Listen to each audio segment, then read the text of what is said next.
The Koldamama Dakwa? No, it's probably just your imagination ringing in your ear. There seems to be an extremely high-pitched ring. Ultrasonic. Lena said it was very high-pitched, right? It's like something tickles your ear. Lena also said that it couldn't be heard by any other animal, including humans. What you're hearing must just be a regular bird. Honestly, your ear isn't hearing a whole lot. The distant hum of the industrial harbor, the traffic. But, admittedly, there is a high-pitched noise somewhere there too. But then, isn't there always? There it is again. You're about to rediscover a long-lost species. It must be very close. Maybe, just maybe, it will come toward you. Keep still. It might perch on your shoulder. Oh no. The sound. It's moving away. Somewhere over there. Go after it. No. Too late. It's gone. There is no ringing anymore. Just the sound of the streets. Keep your ears peeled, then. If the species really has migrated to Martinez, you're sure to hear it again.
You're back. Good. What can I help you with? Not an umbrella, I hope. I don't need one myself, you see. All around you, rain keeps falling down. On the wooden boards she's standing on, and on the water around you.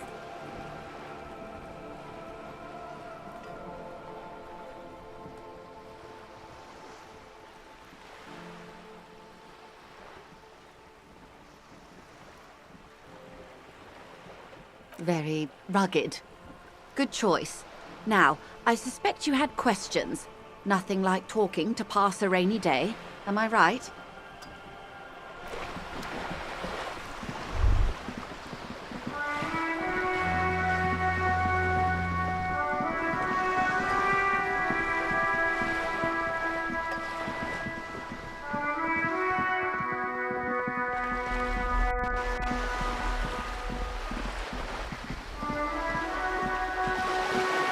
Whoa, what have we here? A bridge with loose nails and rot-infested wood that creaks in the wind. A construction code violation if there ever was one. True, they never cleaned up the war damage. The rest of Relachel looks better, though. The bridge is fine enough. Locals use it all the time, after all. It's nothing to worry about. Shall we?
Rust peels off the bent iron posts of the swing.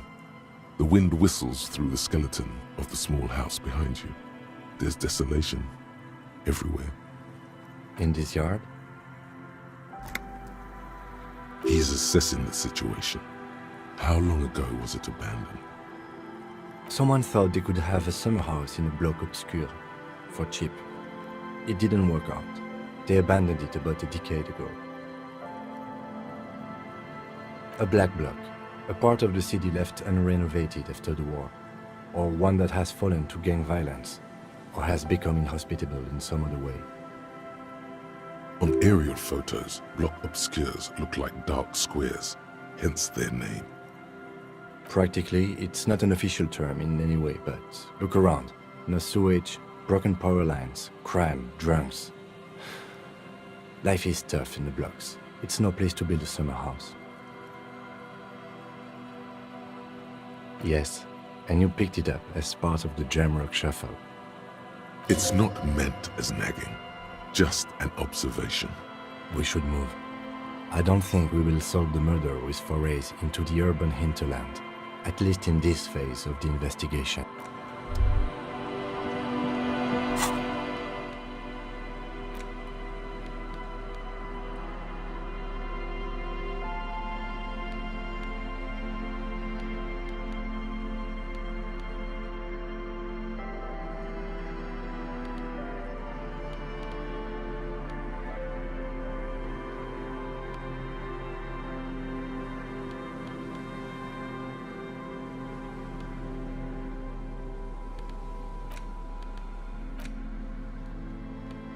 There's no way to listen to the tape without a working tape player or portal reel at hand. A pawn shop would have a tape player.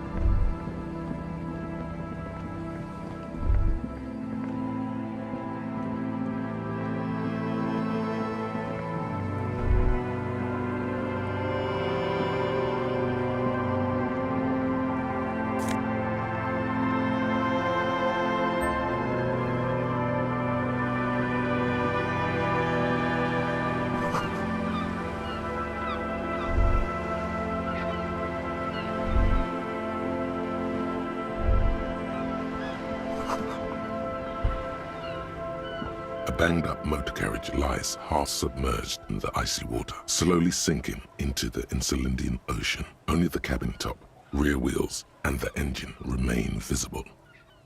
Remember the tire tracks in Martinez? This is where they were leading. It appears to be so.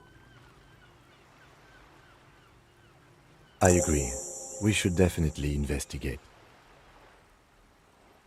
You get a sudden, sinking feeling. Stomach acid comes up as you look at the motor carriage in the deep, dark, cold water.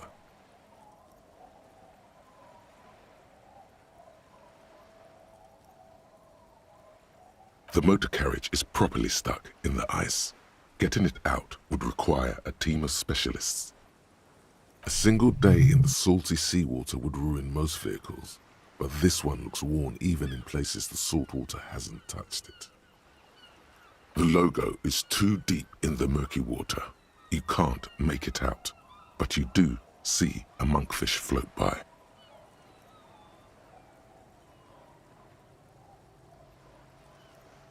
The ice hasn't closed around the vehicle yet. My guess is it's been here since last Saturday or Sunday. The estimate is correct. The incident probably occurred on Sunday evening.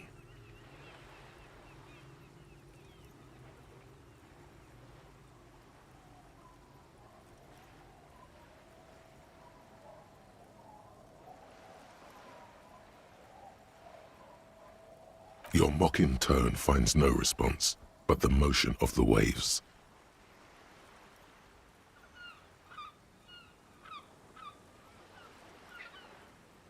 Yes. Clearly, this is a triumph.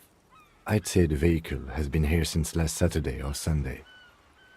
Let's wait for the low tide and see what's inside. Great idea. Then we can get the things inside. The joyrider must have left something good inside. Guns, papers, maybe a cool jacket. A joyrider jacket. Papers. Papers would be cool. Maybe there's registration inside. Like a person registration. You know, like your badges. I don't know. An hour or two, tops?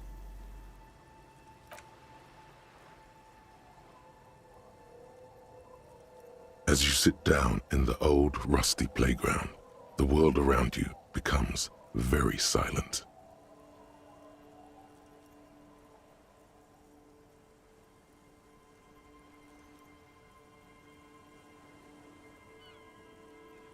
The hinges creak under your weight, dangerously so. Nothing but the sound of seagulls high above in the sky, echoing like distant laughter. Ice cracks around the blue motor carriage in the sea.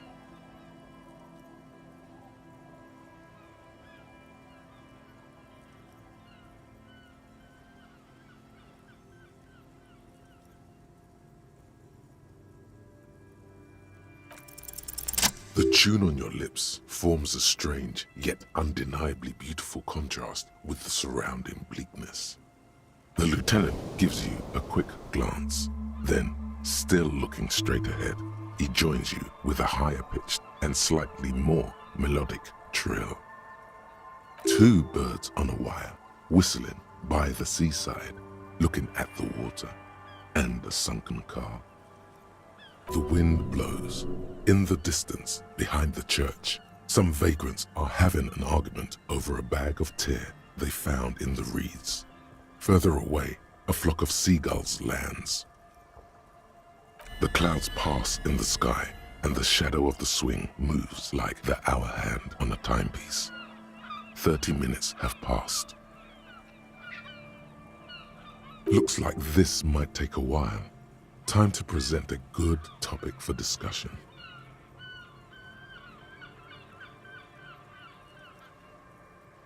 I believe it's following a pattern set millions of years ago by cosmic forces.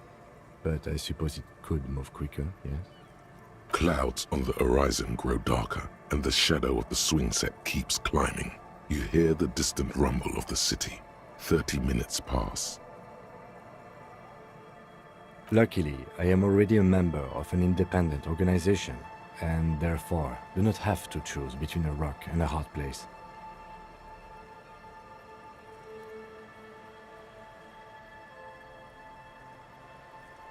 Your voice echoes on the water, strange and out of place in the environment. 30 more minutes pass.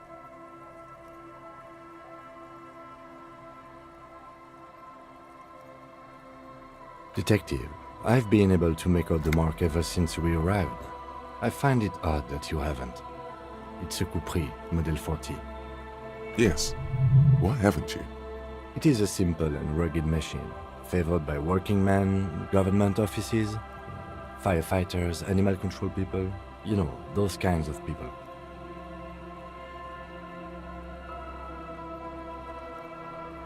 Yes, 41. What do you think it stands for? It's as if he knows what it stands for, but wants you to say it. It's pedagogical. Does he know something about the driver of this vehicle?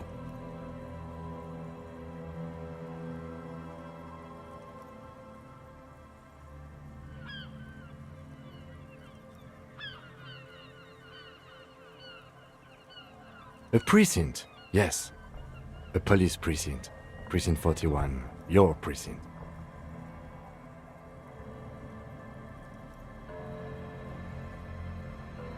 A massive pit opens up in your stomach, and the most terrible feeling comes over you. No. Just no.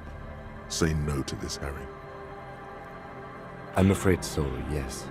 It looks like you started in front of the whirling, jumped over the canal, and then drove your vehicle in the sea right here.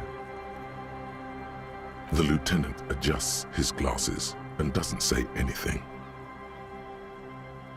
Of whom? I don't think so. If anything, you were probably drunk.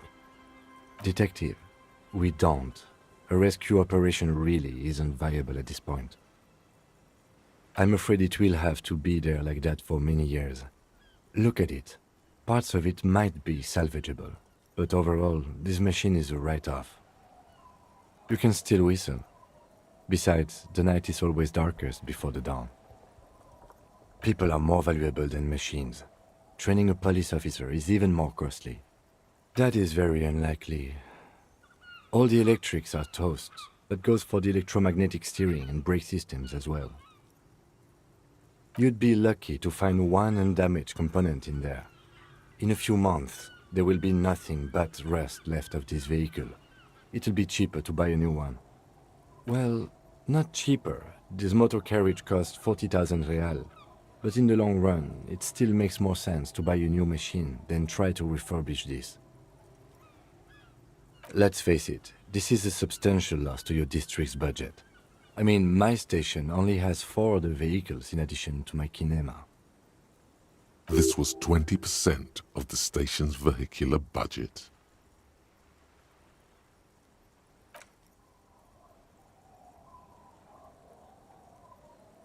Yes, let's go take a look.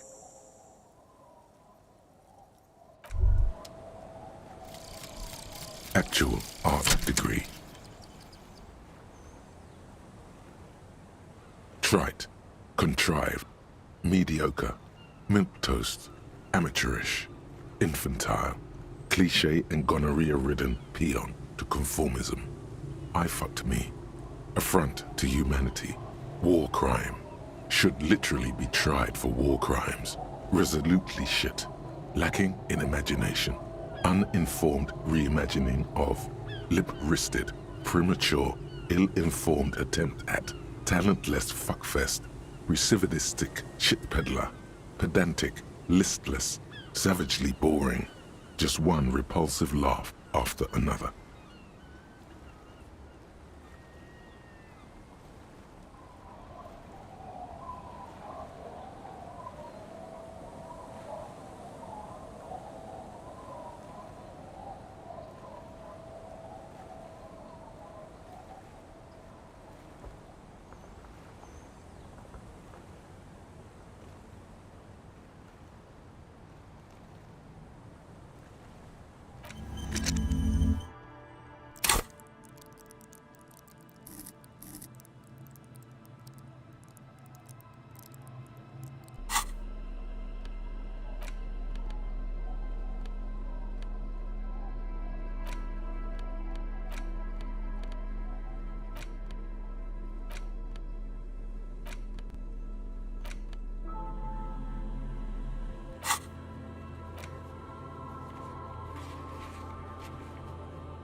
This is it, the scene of the party, the fire pit.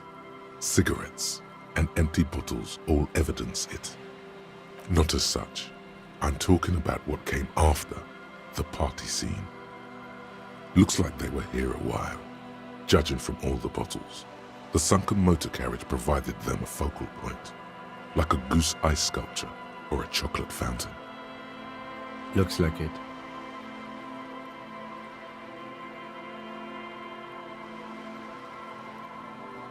Hey, let's keep moving, detective.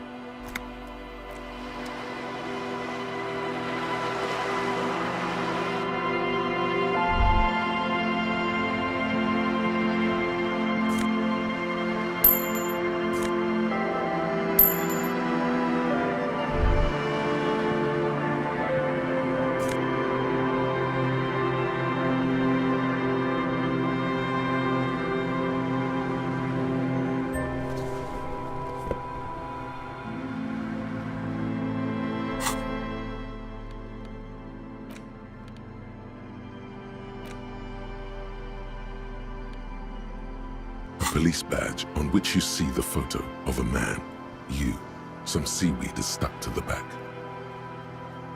At least something good came out of all this.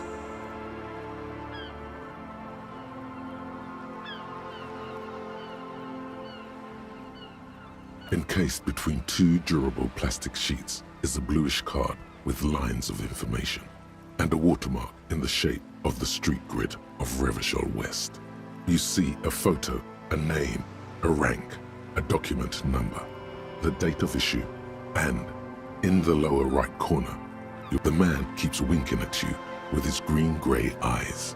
The photo is old, no doubt about that. But the badge is new. You used an old photo for a new badge. 8, maybe 10 years. The guy in the picture is rather good looking. He's got a nice haircut and is distinctly lacking in massive sideburns. What do you think? His face is already contorted by the expression, although it looks less grotesque on him than it did on you. It looks like you had quite the charming face way back then. Your hair is brown and slightly curly. Your eyes seem more clear somehow.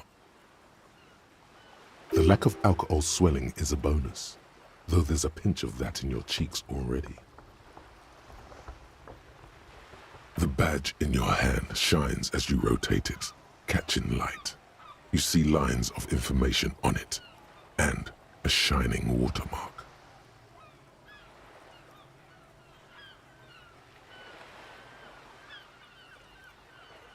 Harrier, that's long for Harry. So you are Harry. Evrard was half right. Probably not a lot of people know your full name. Whoever told him you're Harry Dubois didn't.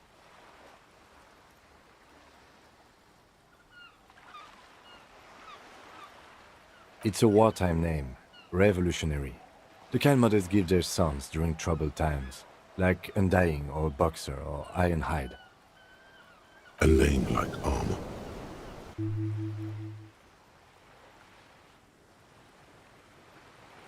Pleased to make your acquaintance, Harrier Dubois.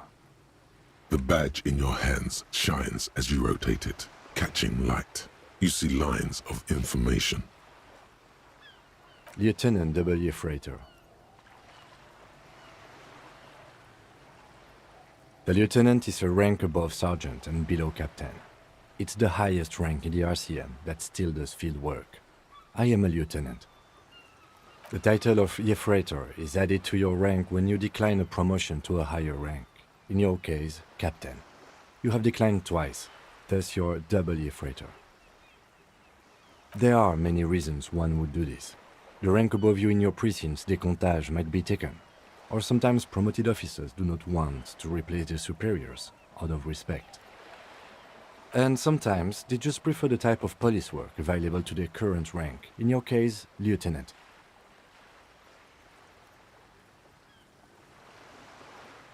Décomptage is the hierarchical system employed by the Revachol citizens' militia. It means counting down to twos. The countdown is modeled after the dual leadership system employed by the left during the revolution, which in turn was developed by last-century experimental psychologists in the University of Königstein. The lowest rank is junior officer, usually teenagers. Then there are the patrol officers, then sergeants, lieutenants, then a captain. That's basically it, except for a few kings. Kings like satellite officers and the additional freighter rank I already explained. You are given the title of satellite officer if your partner is quickly promoted through the ranks and you rise with him. You don't seem to be a satellite.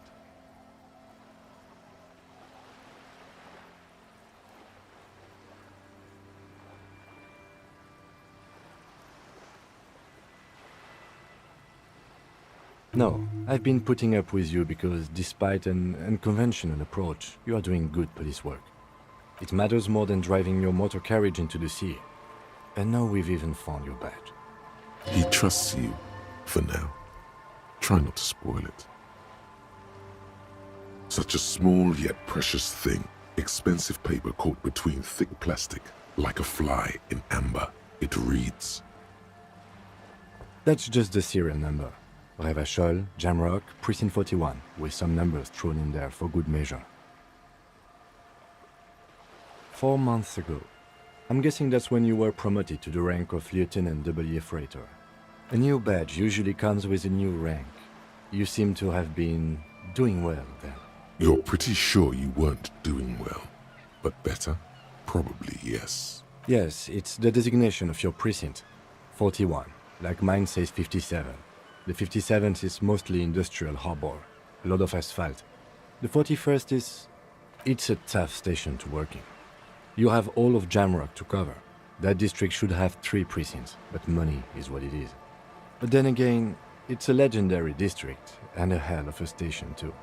It must be an honor and a curse to work with people like Price, McCoy, Berdiaeva. Roberts, Feuerbach, Dimitri. Suddenly, names from your decomptage flash in your forebrain. He knew all those people, although they're not from his station. They must be big. The badge in your hand shines as you rotate it, catching light.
The worn and beaten wooden planks of the bench do not look overly comforting. We can sit on benches after we've solved the murder. Let's go. You can revisit the bench if you ever need to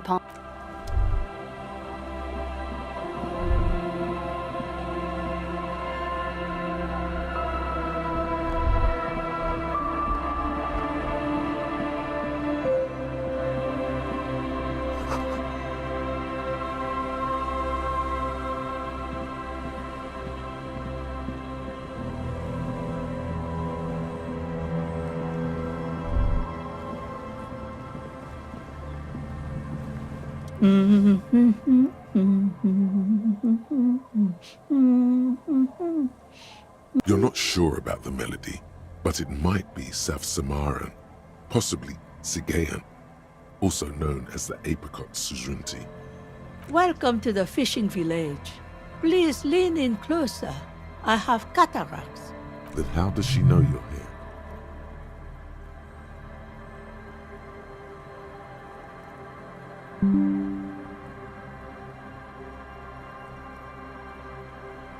I still have a golden ear. Come, come. Oh, welcome, police officer. We don't cause any trouble around here. And we don't want any trouble either. We are not here to cause any trouble, madame.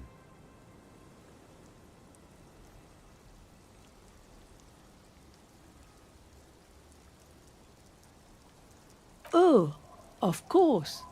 Last time we saw you around here was 12 years ago. You also came to take care of trouble then. Wish you did. But still, in Martinez, you're considered an ill omen. No, not you personally. I meant the RCM. Some of the men got into a fight. One of them killed another, locked himself in that woodshed over there. He was brooding, needed some help opening the door. You got it open for him and took him to think about what he'd done in a more secluded place. Somewhere. She says it as if he was on some kind of spiritual retreat.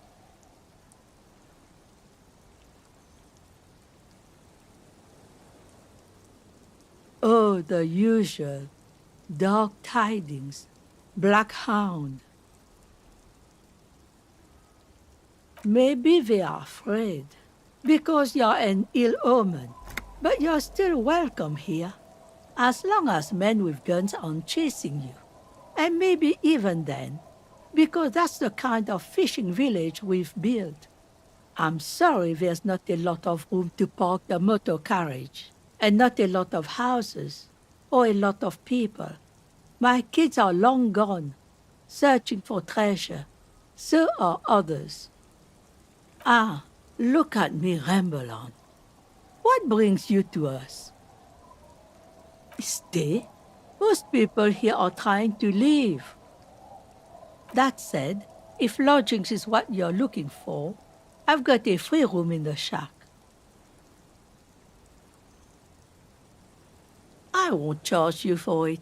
Take it as a gesture of goodwill from the village to the RCM. That's exactly how they get ya. That's why we built our own cinder block houses on the seaside. So we don't have to give money to those crooks. We might not look like much, but they are ours.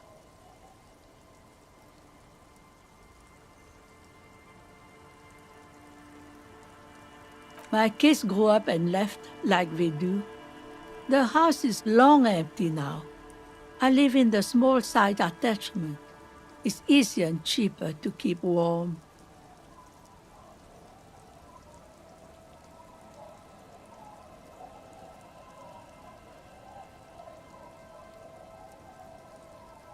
Aye, the room is pretty bare bones, but it's got a bed and roof over it. That's more than some folks have around here.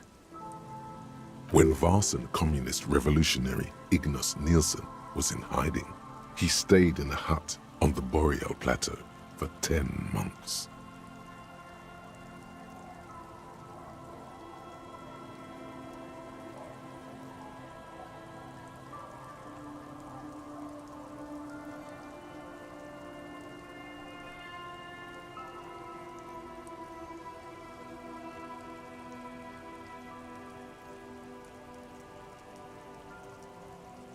An uncomplicated man. I take it that means you're interested. Don't make an old woman regret opening her house to the police. Well, if you are not in the hostel in the morning, I'll know where to find you. Here, in a shack. Just us. It's barely a village anymore. We almost don't exist. This is pretty much a non-place. A gap, a blank spot on the map, just a cluster of nameless shacks on a nameless street.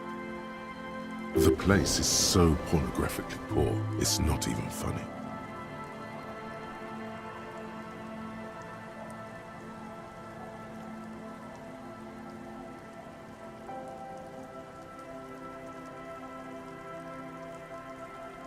Over there, you can find more of the same. Shacks and trees growing wild. That's the pox. An old military hospital and its surroundings. Or it used to be, during the time of the suzerain. After the war, it was turned into a goodwill hospital for shell-shock veterans and folks looking for some quiet in the old sanatorium gardens.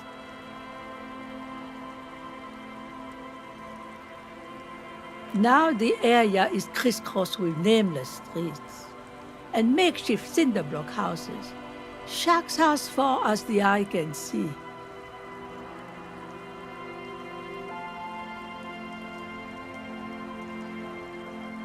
The goodwill ran out.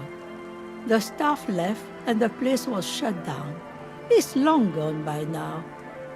Well, there's Lillian and her kids. A few new folks live in the house to the east, but they are away right now. And then there's the drunks. Not a pretty sight, but there's little we can do about it. Home is home, even for them. Sooner or later, you'll see for yourself. Don't have to look long to find these guys. The lack of wealth is the one thing we've got in abundance. It's a cold, cynical smile. Riddles.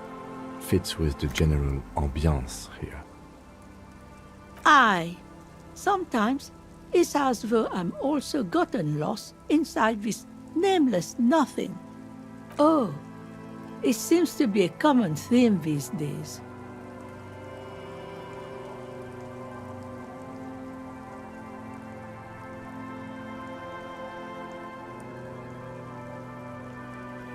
Isn't that what people always think when they are lost? Something I can do for you to find your way, officer? Here? For you? No, officer. The only money we have here is some coins the drunks tried hiding from their women and then forgot about. Under carts, boats, in little boxes, it's not hard to find. She nods, rinsing another piece of cloth. Not much. There's the abandoned church, the DeLorean Church of Humanity. It's been there since before my time, even. Some things just don't fly, officer. Look around. Who'd go to church here? They built it 300 years ago. Must have been nicer then.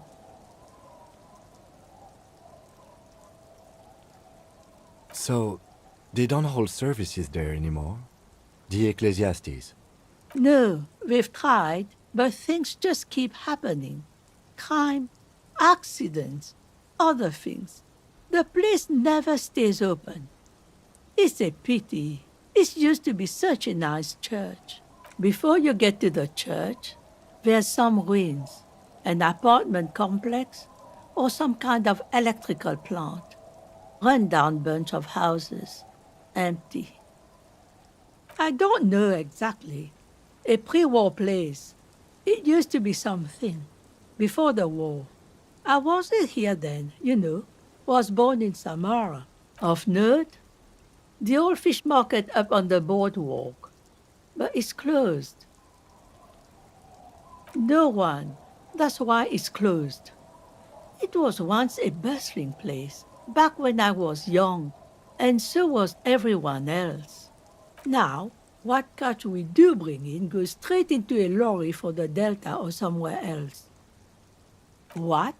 You're one of those real estate people with big plans? If you want a development opportunity, you can check out the abandoned building over at Land's End. Used to be a supply depot, we think, sending goods and ammo across the bay. It's jammed shut though. We tried to get in, see if there was anything to sell or scavenge, but it's impossible. Nothing is impossible, surely.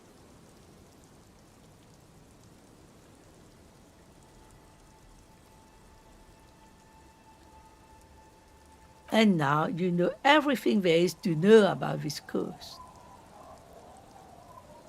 Me? No one. Just an old washerwoman. Mother called me Isabel, if that's what you're asking. And now it's your turn, Mr. Quite a handle you got there. So many titles. One of them double.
The door has seen better days.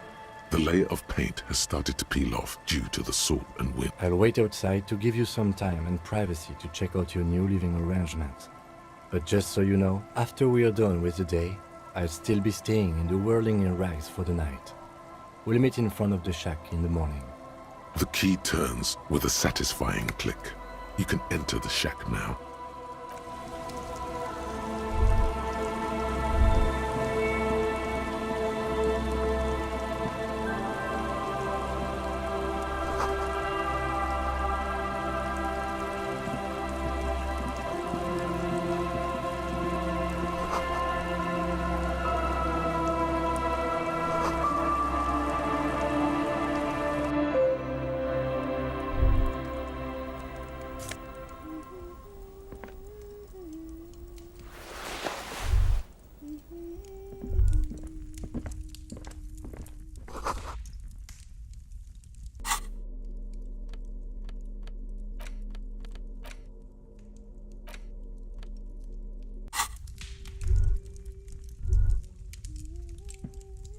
Hello, mister. She clutches a small stuffed animal. Occasionally, she twirls it around.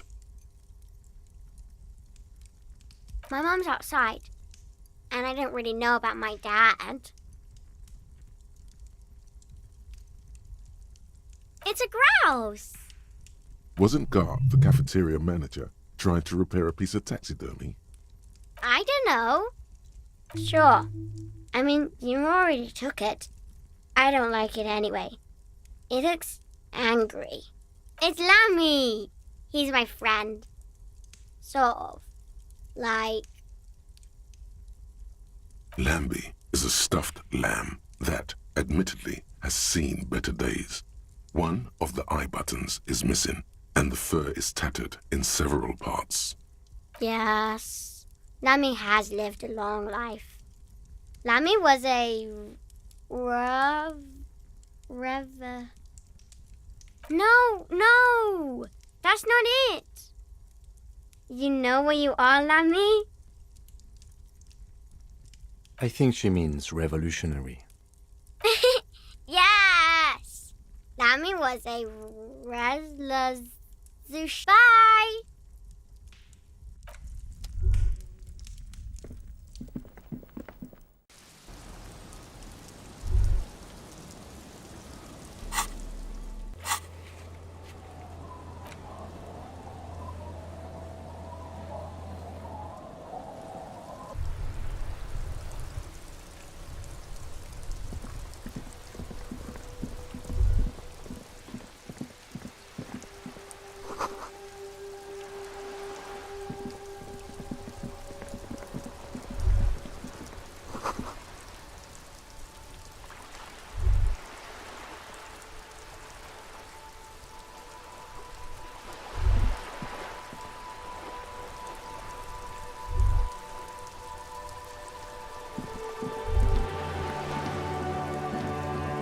Hello, sir. How is the investigation going? Found any curses yet? Oh, that's great! I hope exciting adventures lie ahead. And maybe you can help Mother become less afraid.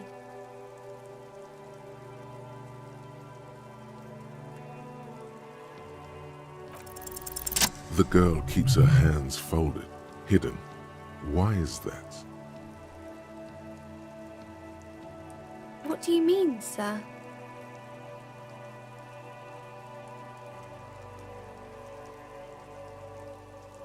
She looks around anxiously. Her hands remain folded in front of her. The lieutenant stands by, looking at the two of you with little interest.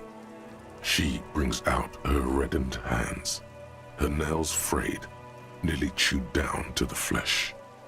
And you knew this from me keeping my hands folded?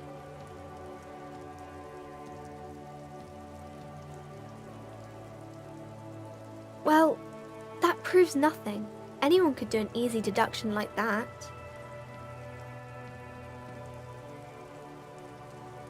She nods, half provocative, half enthusiastic.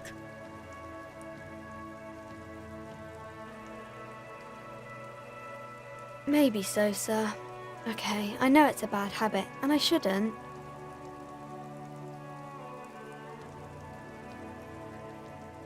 It was okay, sir. There's more that can be achieved here. Ask her to do the same.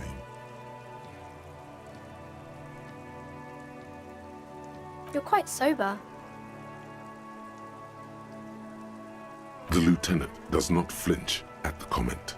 He does not flinch even a single bit.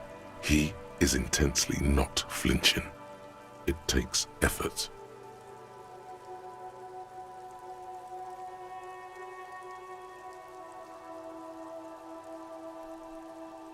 Because you usually aren't. I'm sorry, sir. I hope things get better soon. There she stands, swaying on her feet, assaulted by the early spring breeze. She smiles at you. There's something you're missing.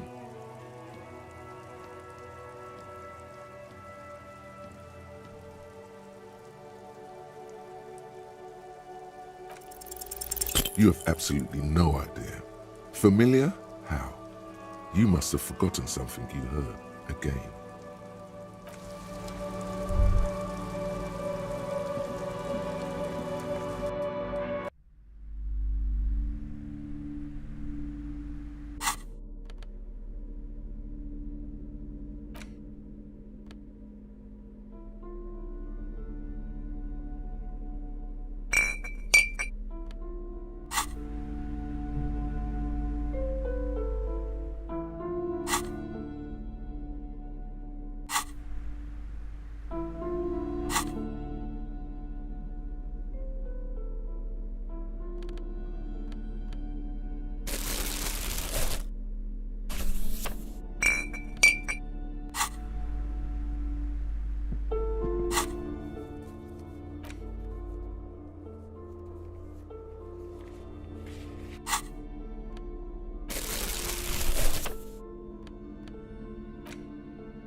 The display rack is brimming with worn paperbacks featuring an extremely muscular, sword-wielding barbarian. A twinge at the back of your head makes you flinch. Your eye starts twitching.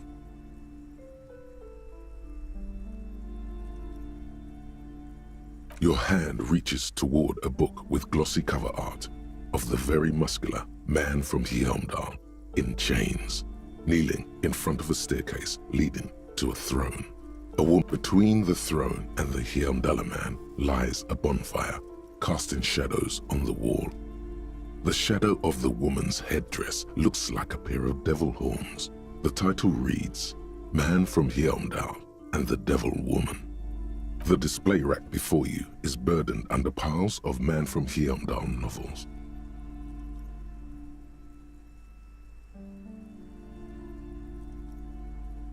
It is a bestseller for a reason.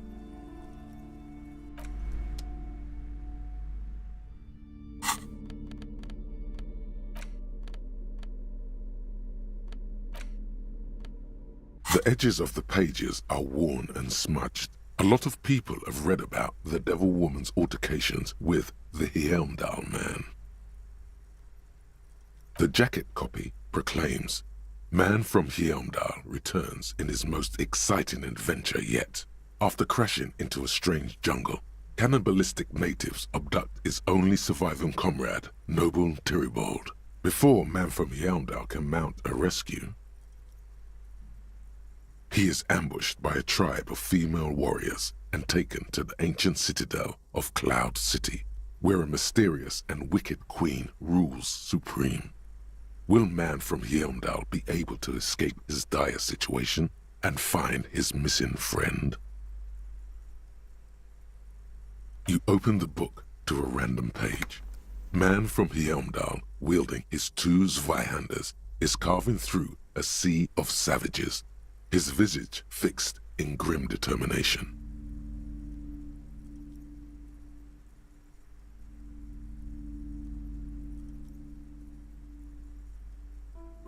His arms, whirling like windmills, are soaked with the blood of his enemies. Mangled corpses litter the battlefield. Good God, this is some retrograde stuff. When was this shit written?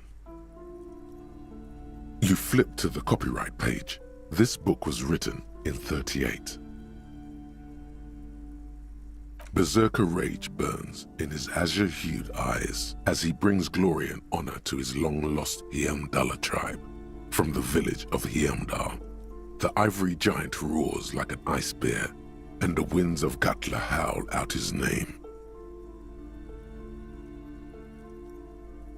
Man from Heimdall rides on a gilded griffin, his golden mane billowing in the breeze. Both Zweihanders sheathed on his back. He is off to war. Will he conquer his enemies? Will he conquer himself? The steel muscles of Man from Heimdall gleam in the humid jungle air. Yet the man does not sweat. In meditation, his soul drifts in the frigid northlands he calls home.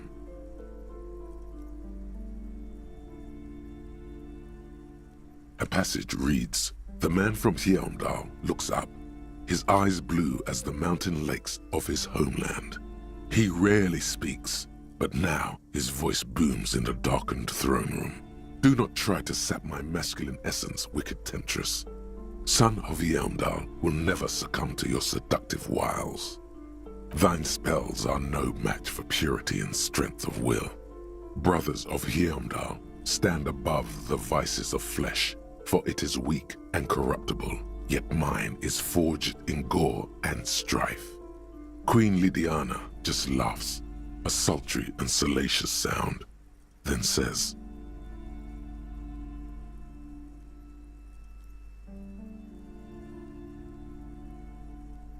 I have grand plans for you, man from Heimdall. She gestures her diabolical hand toward an array of potions and unguents.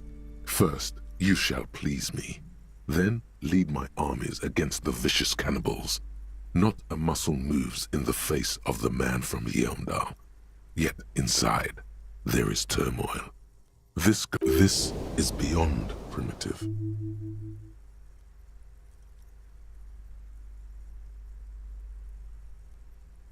In the final pages, man from Hjelmdal mounts Galavarin, his mighty griffin, and turns his gaze to the horizon. Queen Lydiana is dead, but an army of cannibals is storming the gates, and still there's no word of trusty Tyribald. To find out what happens next, you'll have to pick up Man from Hjelmdal and the Three-Eyed Skull, available in fine bookstores everywhere. Spring 39.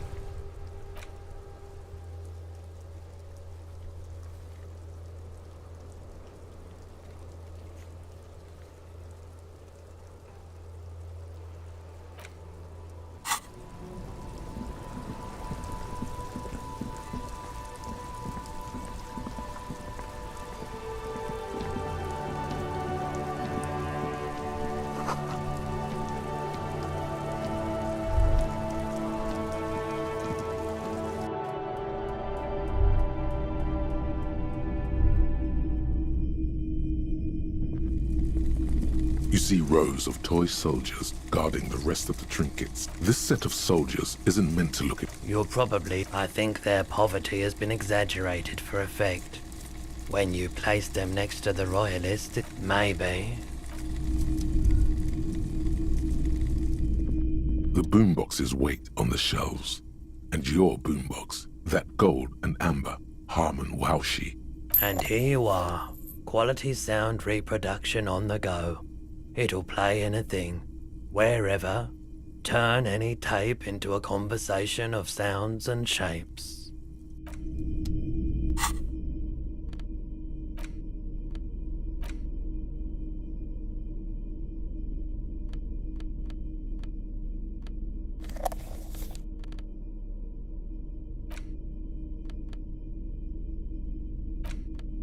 The porter reel is just what you needed. The reel's attached to the apparatus with a satisfying click. The tape is routed behind the magnetic reader.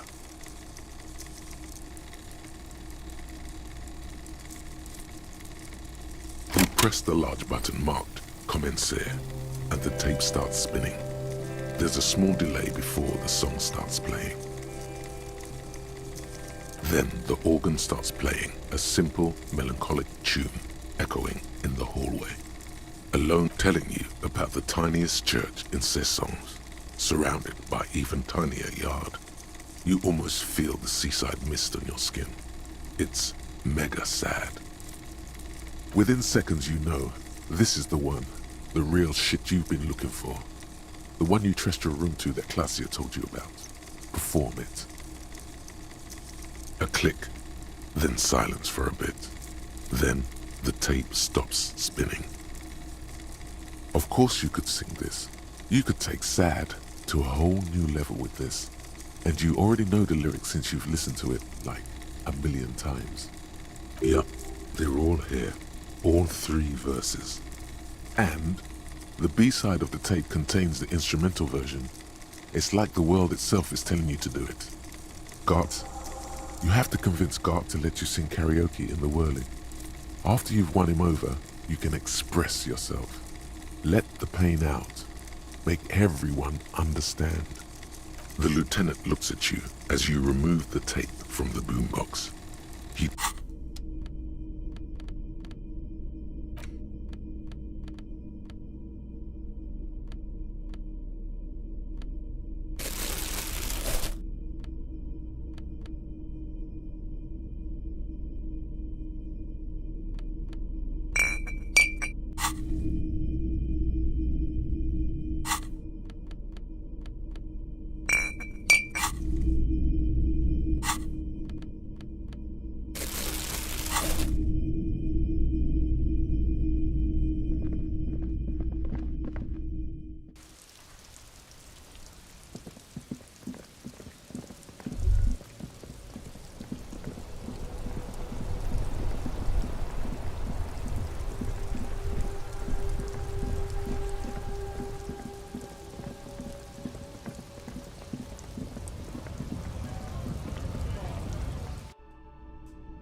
The tear machine stands in the corner.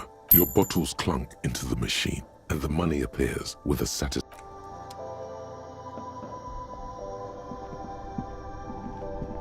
colorful display of... Again, I'm obliged to inform you that both alcohol and cigarettes damage your health.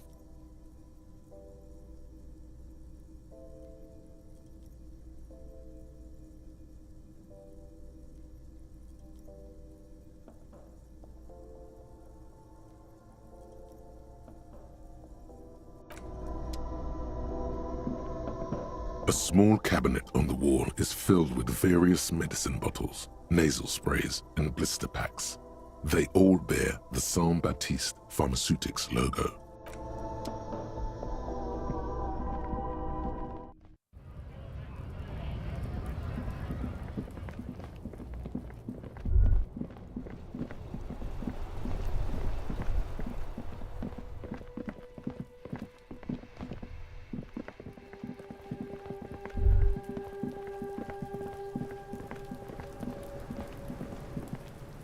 Kuno's like Kuno's dad? Kuno doesn't give a fuck about it. He's on your crime scene, bossing you around. And he's been here for some time too. This is where he hangs out. You have to get more out of him. He could be useful.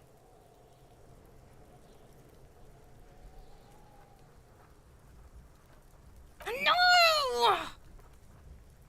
You told him about it and now he knows your name! The prospect of Kuno turning lame is physically painful for her. The city's not fucking lame. You are lame. Kuno's tired of defending Rage City from... And fuck you too, putting Kuno on the spot like that. Kuno doesn't need to fucking explain his shit. Kuno's king. He rules here. Fuck did you want? Explain himself, as if explaining some kind of work, some kind of avant-garde work way ahead of its time. You must get to the bottom of this one of these days. Sadly, it's unlikely to happen today. Kuno doesn't fucking...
Trying to sneak up on me again?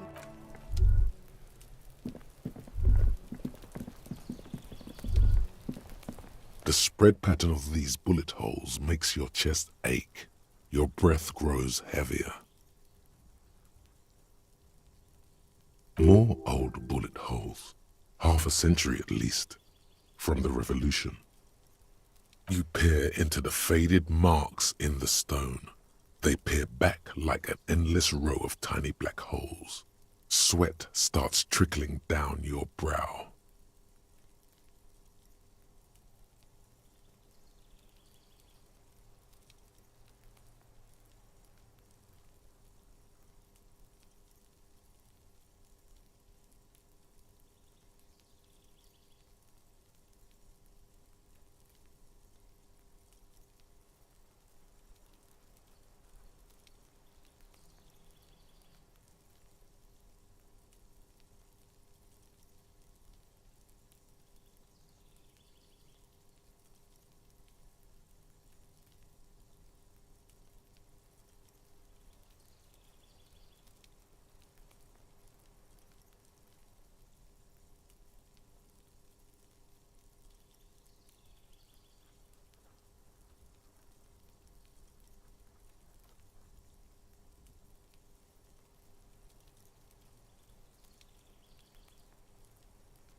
chest feels tight looking at them.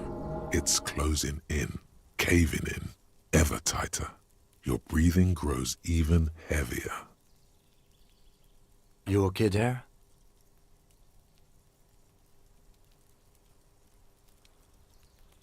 You were looking pale there for a second. What are you looking at? Remnants from the revolution.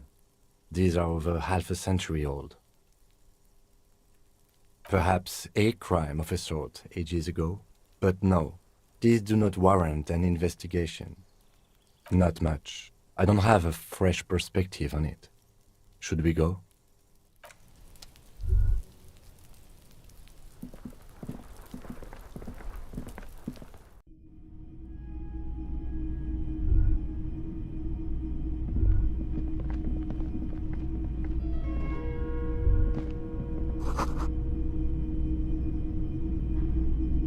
A row of mugs sits on the shelf. Each one depicts a human figure. A dark-skinned woman grinning amidst mysterious symbols. A broad-shouldered man shoveling potatoes, and others. A little ring. Though cheerful, the images on the ceramic make you vaguely uncomfortable. There's something disdainful in the way the curves and lines of the bodies were drawn. It looks like the artist is celebrating diversity, but underneath, he's just making fun of these people.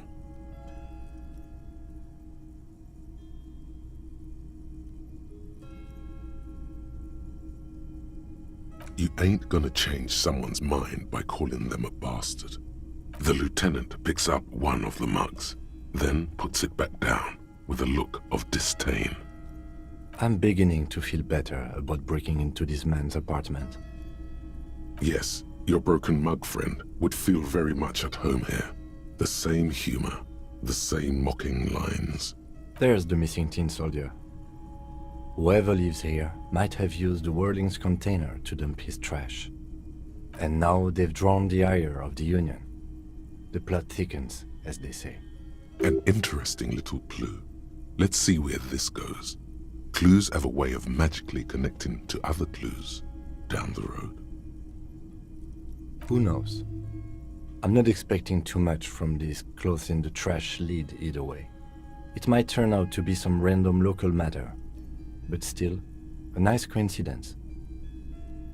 You could ask Everard who this person is once you're done here.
This is the flag of Revachol, the suzerainty. This isn't just one sun, but there are little suns dancing around the big sun. This is the sevenfold sun miracle. It's an optical atmospheric anomaly the first settlers saw. Happens in cold weather. 6 small suns around the big one. This complex halo phenomena is how old Revachol got its flag.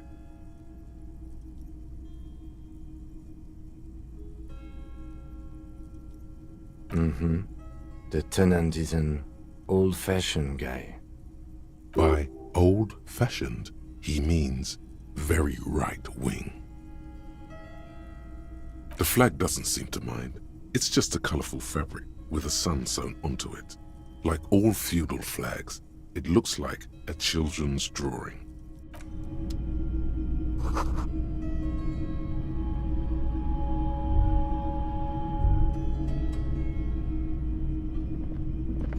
A row of mugs sits.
The worn map features the patchwork.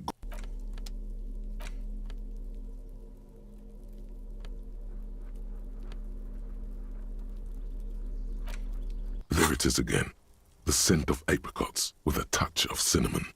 Smells like the end of some distant summer, the surface of another planet, or some ancient temple. Yes, from the height of antiquity, a long, long time ago, millennia ago, on an island of time you can never return to. The sun sets into the sea, but the water does not boil. Instead, it turns to liquid gold. For a moment, the world's store of precious metals seems to increase dramatically, and you are rich. There is a movement next to you, the shuffle of a small coat, warm like the evening. But when you turn toward it, there's nothing there. Why are you talking to a gum wrapper? Bitter, citrus, sweet. It seems to grow stronger, like a glow, with every breath you take. Whatever petrochemical byproducts they used to create this artificial flavor have bonded tightly to the wrapper, or is that just your memory filling the gaps? Until a blossom of skin and flower petals erupts behind your closed eyes, made of toffee, cream, and distance. You just had to take a dive.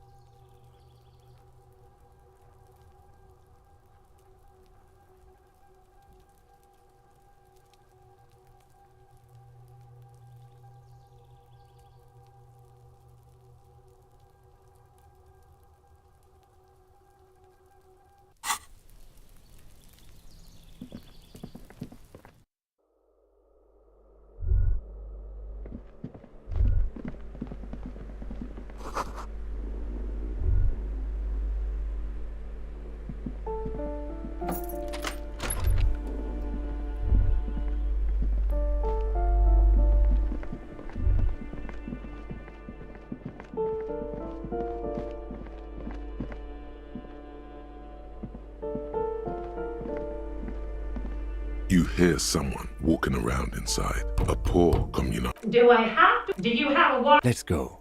We don't have a... It's generally easier to do things.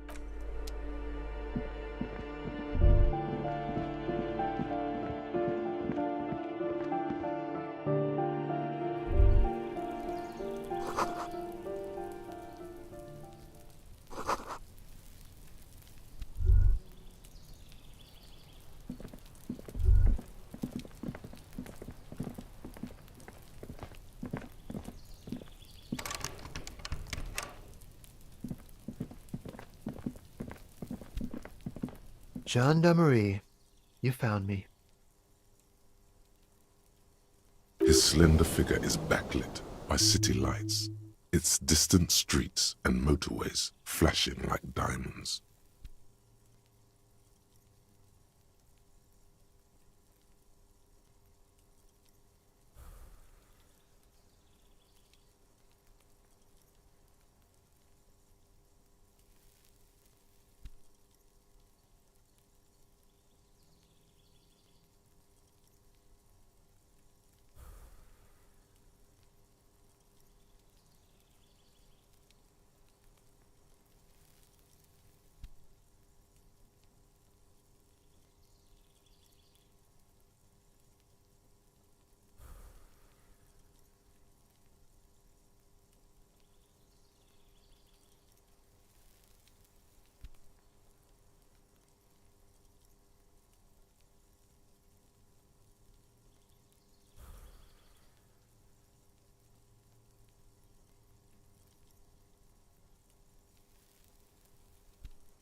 Beautiful. So tell me, are you here to make things right again?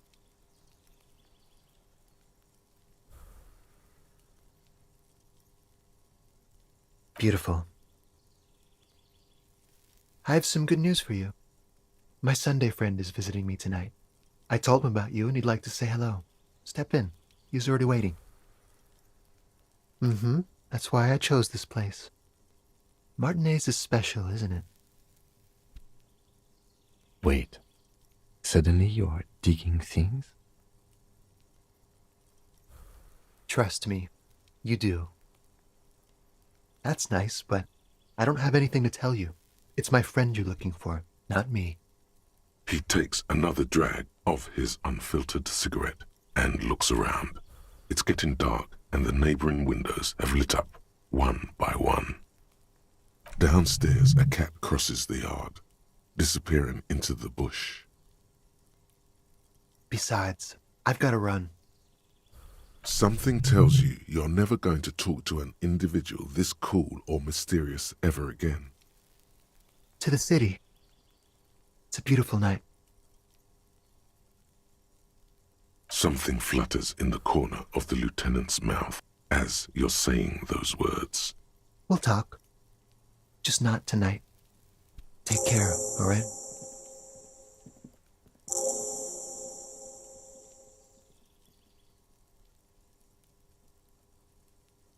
And he's gone again. Looks like it's becoming a theme for him.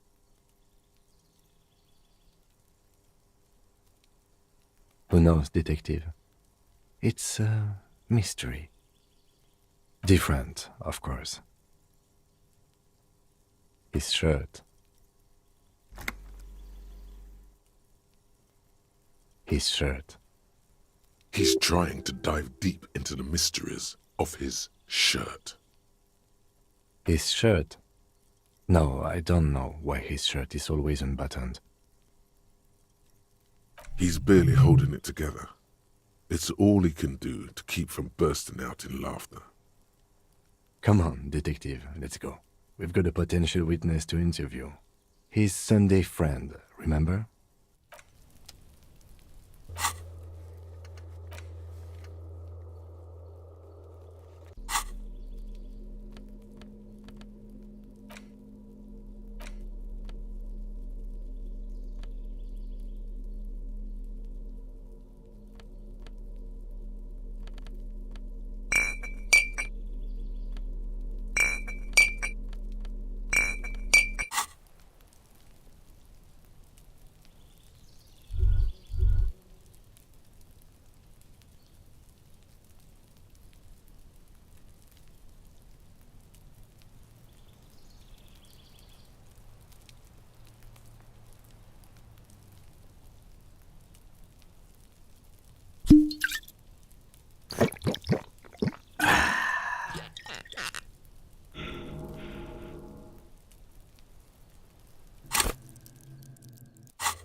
Officers of the Revachol Citizens Militia. His hands are clean and well manicured. This is a man who knows the importance of appearances. My name is Charles Vildrouin, and I am an official with the coalition government. I work for the Institute of Price Stabilité on assignment from Sur-la-Clé. I heard you talking to my friend outside. Very good. Super. I am here to assist you in any way possible. Ask me about the hanging. Hanging? What a drag. He seems like a cultured gentleman. You should ask him about the finer things.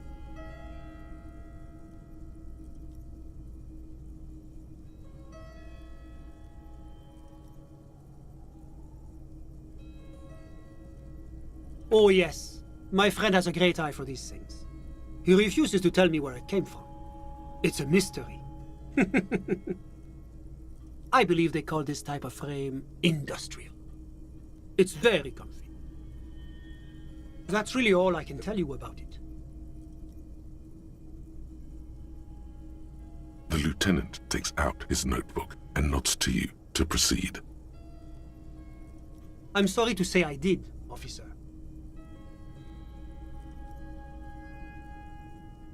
Easy, detective. No need to jump to conclusions. Officer, it's very difficult to describe what I saw that night. It was so surreal to me, like in a play.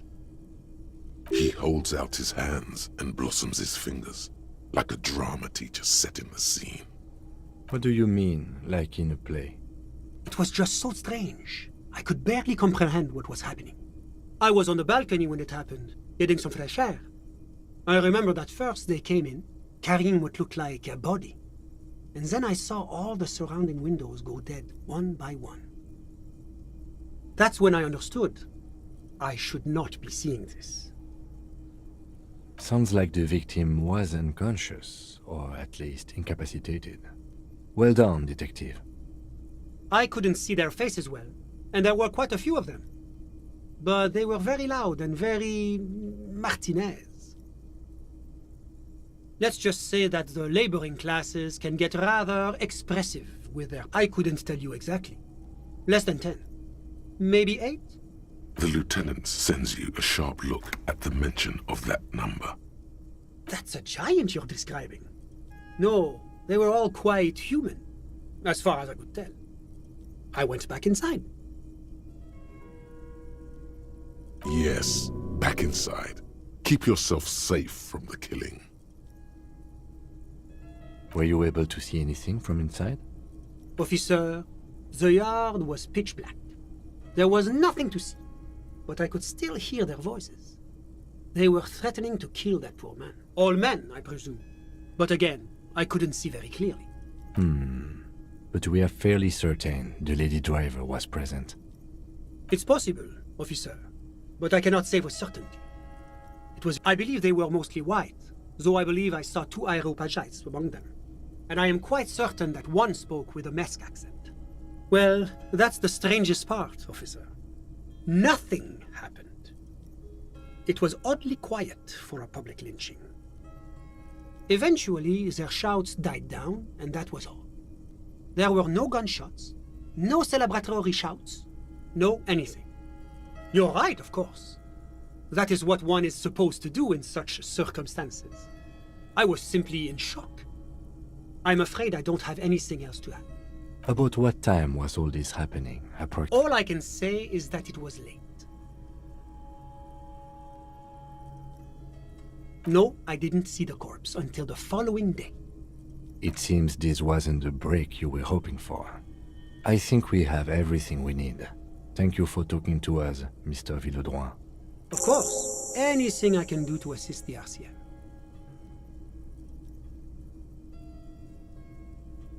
The Coalition is only looking out for the price stability. Inflation is a killer, like a heart disease blocking the normal circulation of the economy. It must be controlled. The economy impacts the entire international community, which is why it requires international oversight. Yes, as I said before, I am a commissioner from Sur-la-Clé working for the Institute of Price Stability. This is one of the main projects of the Moral Intern. Wait, there isn't actually an Institute of Price Stability, is there? Or maybe there is. God, it's impossible to understand whether someone from the Moral Intern is joking or not. La Communauté Internationale is what Revacholians colloquially call the Coalition. In other words, the nations that stopped the disaster of the revolution. It is the most important thing.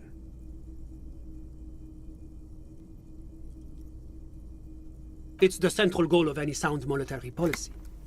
Maintaining the price stability is essential to maintaining high levels of economic activity, which is essential for maintaining high levels of employment, which is essential for maintaining the social stability.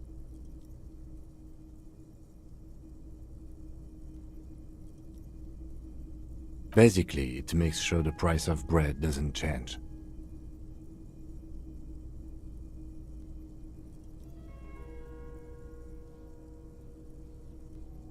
Précisément. Too much inflation, bread becomes too expensive. Too much deflation, it becomes too cheap for bakers to produce. That's why the Institute of Price Stability works to keep inflation just below 2%. But not too far below, no. Too below is also bad.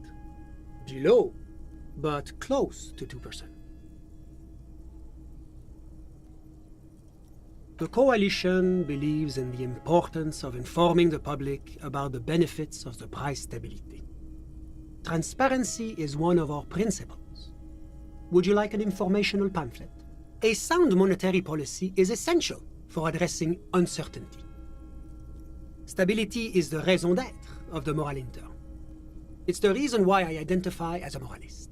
But oh, I don't have my leaflets on me today. That's too bad. You can always call our information line. Making information available is part of the Moral Intern's commitment to transparency. It's the international organization for moralists, hence Moralist International. The Institute of Price Stability is just one of its many mind babies, as is the Coalition.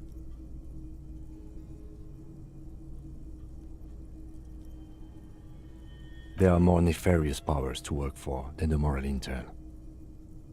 But of course. Well, do you value freedom? Do you believe in a normal, stable world governed by democratic values? Me? You've managed to catch the lieutenant off guard, but only for a moment. He quickly recomposes himself. I'm a lieutenant of the RCM, dedicated to maintaining law and order in Ravachol. A very moralist answer. The Occident is part of the normal world. Oranje, Sur-la-Clé. Martinez? No. Martinez is something else. Revachol is generally difficult. It's led by an interim government, which means it hasn't yet achieved full democracy. But they are working towards it. You're all doing very well here, relatively speaking.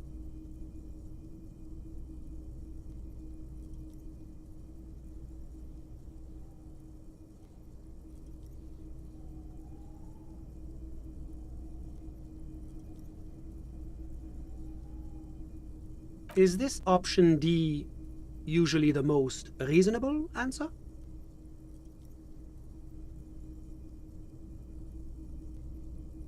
Sounds like you're a moralist indeed, my friend. Welcome. Moralism is all about compromise and achieving the achievable. It's pragmatic, realistic, and level-headed, an ideology for doers. Are you a doer, my friend? It looks to me like you are. Now, enough of this delightful political interlude. Was there anything else you wanted to ask? What's there to say? Sur-la-Clé is a modern, urbanized country that measures very high on the Human Development and Freedom Index. Mostly, though, it's known as the executive heart of EPIS. Moreover, it is a great sponsor of less emerged countries. Revachol is only one of its many darlings whose progress it supports and cherishes. Darlings? That can't be an official designation. Because a great percentage of Revachol's culture hails from Sur-la-Clé.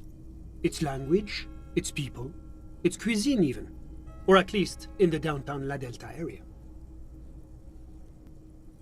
Jamrock and other parts of the international zone have been mercifully spared of Sur-la-Clé's love for meatballs and mashed potatoes.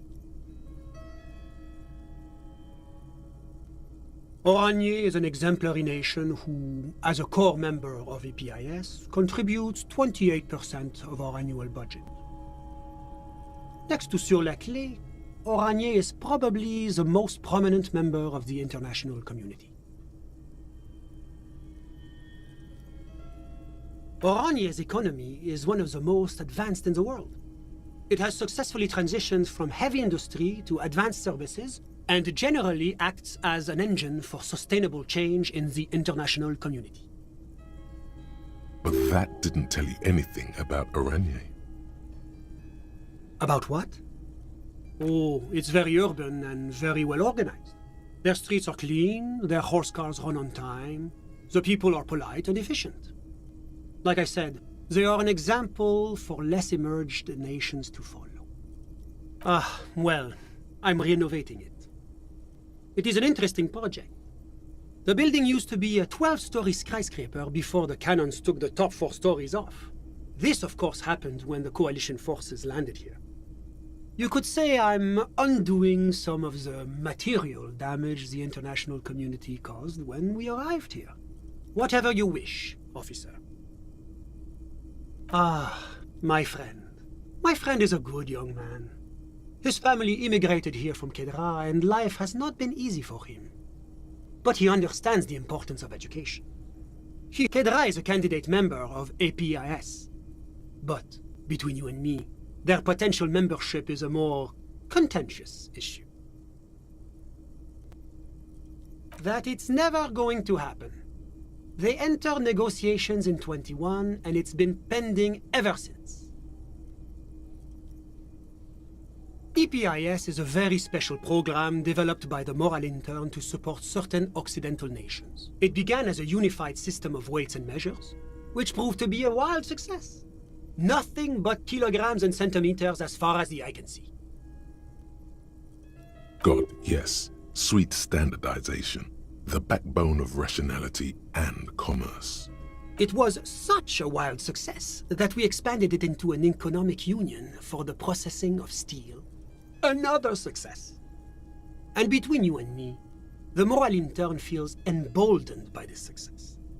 A supranational political alliance. The United States of Occident. You mean Revachol? No, it's going to have transparent democracy.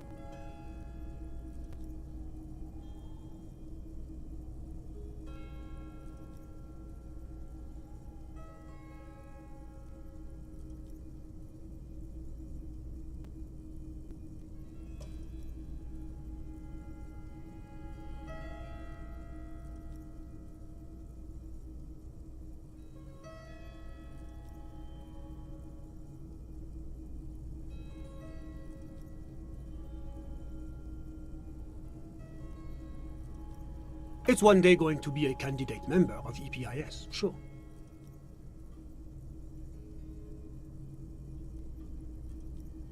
except that candidate members never become full members, do they? No. Candidate members do become members. Why do we even have the whole system in place if they don't? It just takes time. Time and evaluation.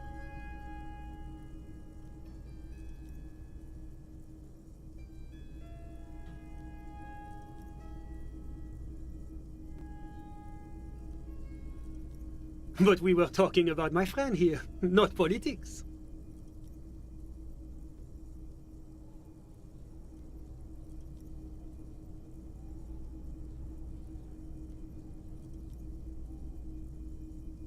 How did any of us become friends? Bad things happening on the Insulindian Peninsula? Oil platforms ablaze in the night? Civil wars lasting for years? Finally, the international community is forced to step in.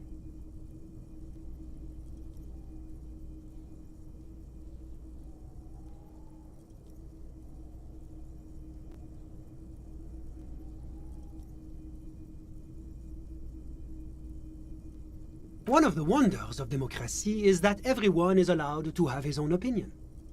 And not just allowed, encouraged even. Have you ever tried debate?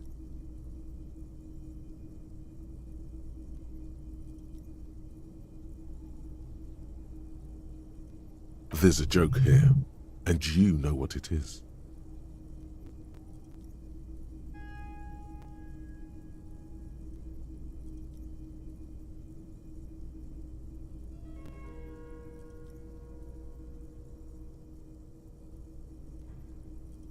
Come on, it's so juvenile.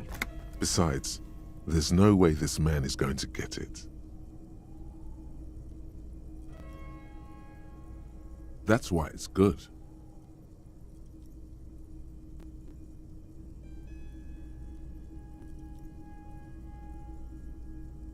Oh, how wonderful.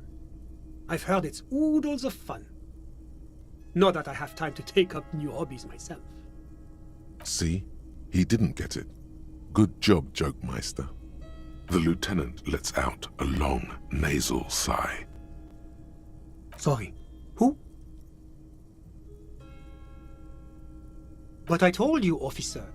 He's a bright young man here to pursue his education. Education is the foundation of our future, especially the arts. It is a cornerstone of our civilization. Officer, you have to understand. I can't give you his personal information. I'm sure you have your own methods and databases, right? He's deeply enmeshed in the study of the fine arts, yes. As though you weren't envious enough of the boy as is. He's a truly free spirit. He likes all the arts. Perhaps graphic design, printmaking, who knows? The world is open wide for a talented youth like him. I'm just enjoying the view. We're old friends. Nothing's taboo between us. He comes and goes.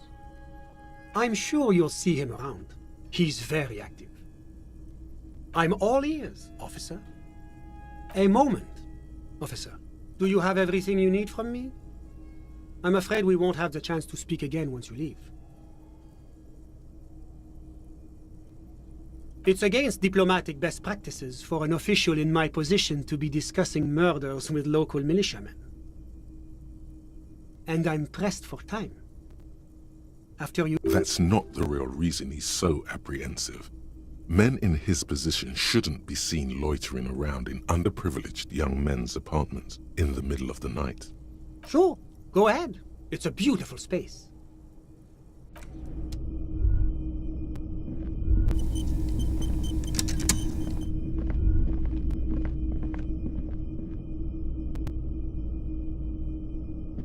Was there anything else? Of course. I'm sorry I couldn't be the break you were looking for.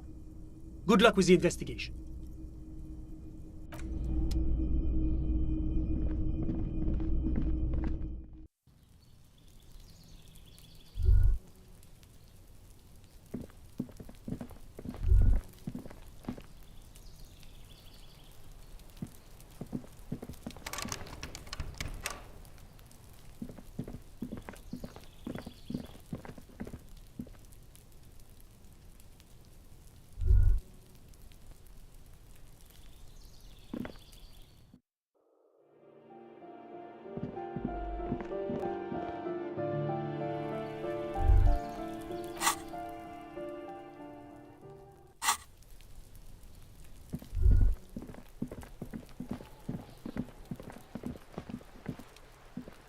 Paintbrush?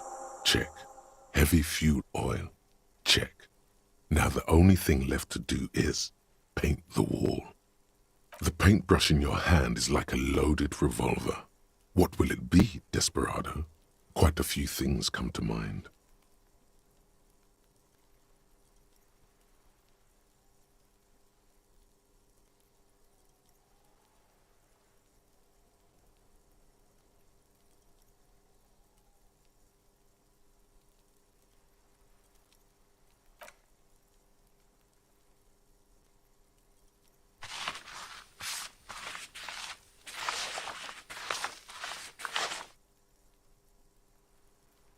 You've spoken.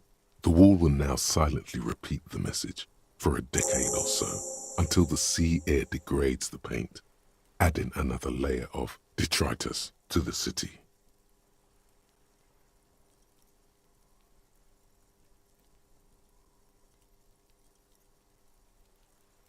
Very poetic. Real poetry.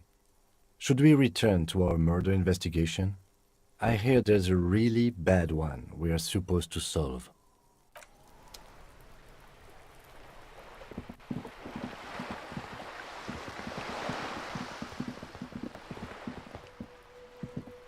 Hello again, officers.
Can I help you?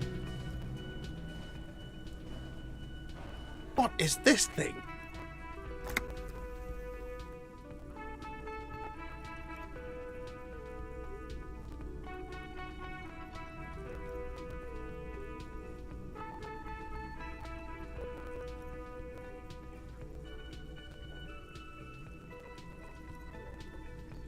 What, the interior decorating kind? You know, I'm sorry. This is actually a nice bird. A competent piece of taxidermy. I can fix it to the plaque and have a new bird in the establishment, I guess? So, I don't know. Thank you. I'm gonna go with thank you. I feel good about our work here today. It's all about the little things, like bringing people random stuffed animals. It's not actually about that, but he liked it. No, you don't. It's not happening. He tries not to look at you. It's dangerous to acknowledge the karaoke man.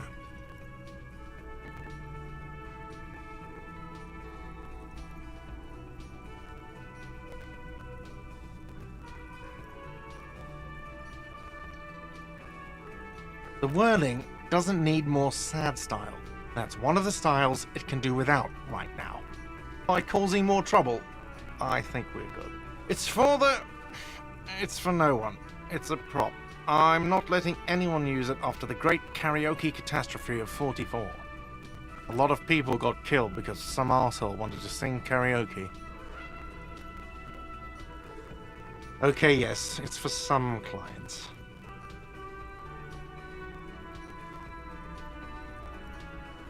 Ha! Well, we don't have any tapes. They all got stolen. He's lying, but whatever, you don't really need his lame tracks. The man in the vest and the violet shirt stares at the tape you've just given him. He begins to frown. Hard. Fine, fine. Climb on that stage and do your thing. Just get out of my hair. I'll plug it in for you. Damn this karaoke machine. I'm having it uninstalled, he mumbles to himself.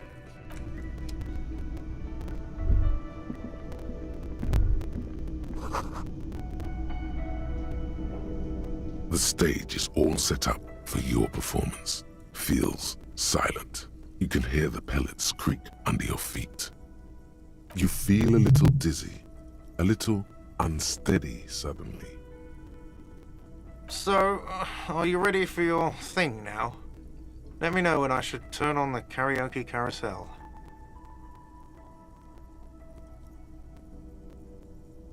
Immediately, a loud feedback noise startles the room. You feel like an amateur. How are you supposed to hold the mic? Should you just sing into it? Where should you stand? Hands. Where do you put your hands? The bar is full and buzzing with chatter. No one is paying you any attention. But still you feel your knees turn to noodles. Okay, now a couple is looking at you. I can see that.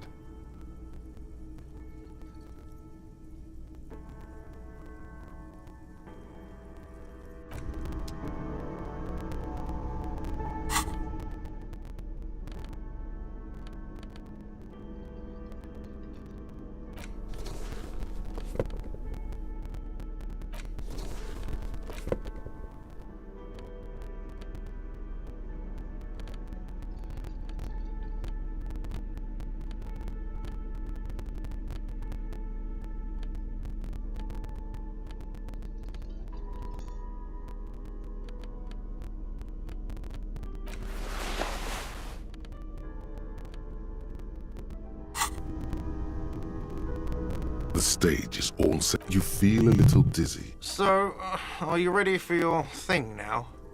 Let me know when I should turn on the karaoke carousel.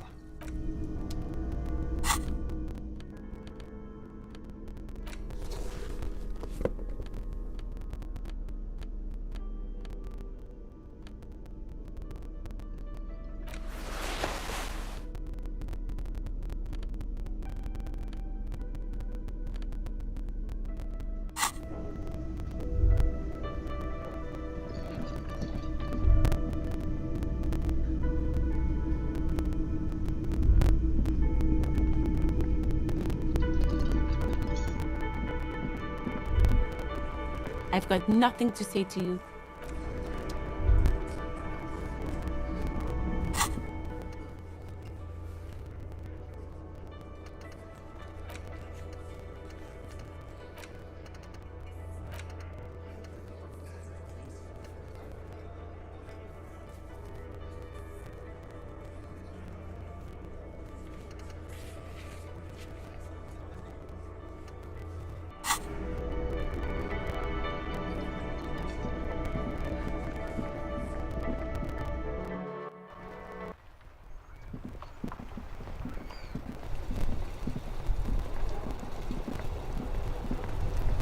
Inside, you see a set of steering levers, a radio microphone. This is Precinct 57. How may I assist you? No, and I doubt they'll get back to me before tomorrow morning. As always, it's DJ Mesh and Fellatio, and you're listening to Street Freaks FM, bringing you the hottest, the nastiest, the most vulgar. A flock of seagulls takes off nearby, startled by the roaring radio. Right away, The lieutenant reaches into the cabin and turns off the radio. He's not looking at you as he says, Someone must have been messing with the radio, or maybe picked up a random frequency. You wanted a prime line, right? Oh, is that what it was called? Go for it. Turn the radio back on while it's still on the Speed Freaks FM. Nothing to get into, really. But sure, let's focus on the important things. This is Precinct 57. 57. In the cabin, you...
A mirror hangs on the bathroom wall.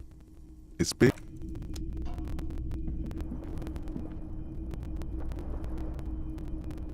The bed is still cold from the broken window, and not too inviting. But it's yours. You've earned it. It's not easy, but your bones are so tired from what feel like weeks of work on the case. You have to try.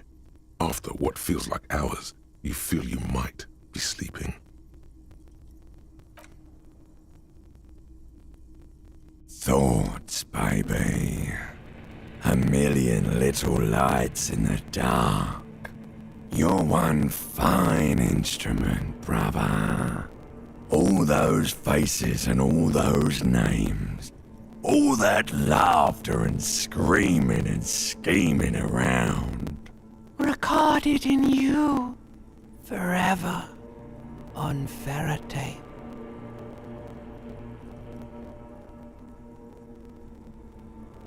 On and on it goes. For untold hours. At the disco where you first asked her to dance. Rising. Rising. Above the dark curvature. The great wingspan of sleep. Behold, there are millions of them down there. The first time. The last time. The smoke in her mouth. The plotted flowers. The faces turning, changing. It's the world, Harry boy. And you're made of it. Every day you're out there, you make more of yourself from it. I'm afraid you can't be unmade now. You can never forget this shit. Beautiful. It's stuck on loop, whirling, spitting out words and images. You're the son of the world again. Harrister, a ceaseless agent. Picking up litter and old newspapers. Collecting your little bubblegum wrappers and idiotic picture postcards. Meaningless, meaningless keepsakes. Reading your awful letters and recalling things, aren't you? The endless names of the world. An address book you are. The map of a city. It's too late. You're not made of nothing anymore. You're something now, Harry. I tried to drown you in the black water, but you re-emerged, kicking and screaming, Running. And for what? For the working class. For the money, baby. Solving your little crossword puzzles, doing your tasks, crossing names off lists, trying to become some sort of world detector. It won't make it okay. It won't put smoke back in her mouth.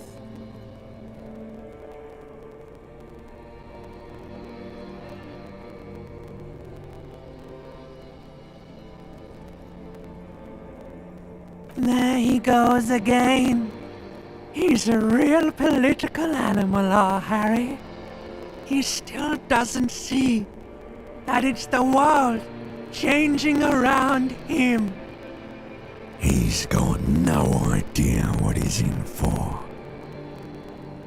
Beep, beep, beep. The alarm is ringing, Harry. The disco circus goes on and on. You barely slept 3 hours last night. You can do it. It's nothing. Do it for the city. Go. Do it for the picture puzzle. Put it all together. Solve the world. One conversation at a time.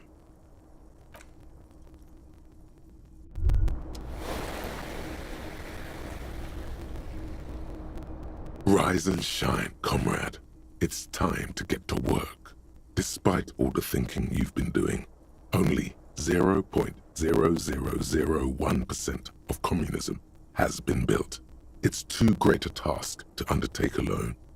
You're going to have to get organized. It's good that your personal business is in order, but we're talking about political matters of world historical import here. You must seek out your revolutionary brothers and sisters. Find out how much communism they've built.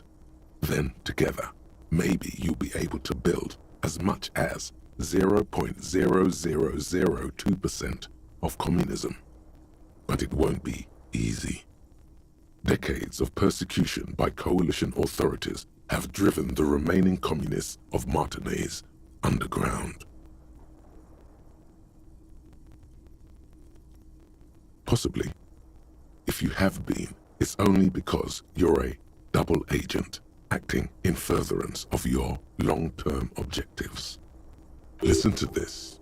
Do you really think you're the kind of person an underground communist cell would entrust with a mission that requires such discretion? Regardless, what's past is past. You need to look forward to the work of building communism for all. Just between us, you may want to lay off this grind up the bourgeoisie stuff. It's a bit off-putting, even to fellow communists.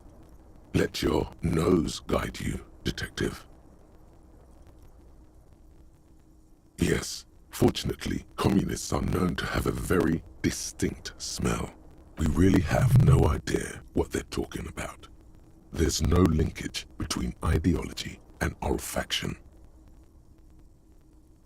Failure.